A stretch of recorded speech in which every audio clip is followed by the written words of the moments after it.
Rachel, what more can you tell us? Well, we've had an update really in the past few minutes from the Metropolitan Police, and I'm glad to say it is broadly good news, or as good as it can be. At a crime scene like this. They've told us the 11-year-old girl will require hospital treatment, but her injuries are not believed to be life-threatening. That's the first update, really, we've had as to her condition.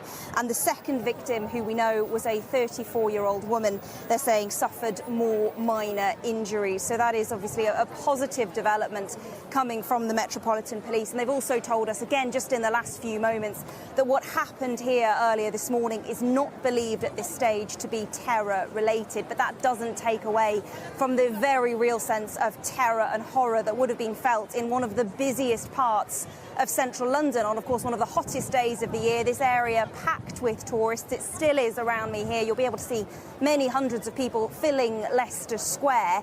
And it was here earlier this morning where this attack took place. Police saying a man has been arrested and is in custody. He's thought to be the only suspect. Now, we've been speaking to a few witnesses who were here at the time in the late morning, describing how a man attacked the woman first, this 34-year-old woman, and then seemed to have got the young girl. Remember, we're talking about an 11-year-old here in what was described to Sky News as a headlock before stabbing her repeatedly. Absolutely horrifying scenes. We have been told, though, that two people either who worked in the area or who were here in the area at the time managed to get this individual down on the ground and restrain him until the police were able to arrive.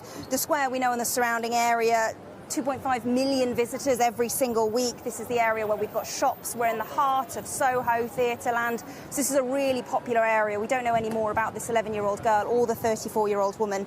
But as I say, we know they were then rushed to a major trauma centre, and both of their injuries are believed to either be minor or not life-threatening. You'll be able to see the cordon here still in place, police guarding quite a small area considering what happened here, but there is still a large part of the square itself cordoned off. We had a statement through earlier from London Ambulance Service, a spokesperson saying they were called here at 11:36 in the morning to reports of a stabbing at Leicester Square. They say they sent resources to the scene, including an ambulance crew, an advanced paramedic and an incident response officer. They say they dispatched members of their tactical response unit as well.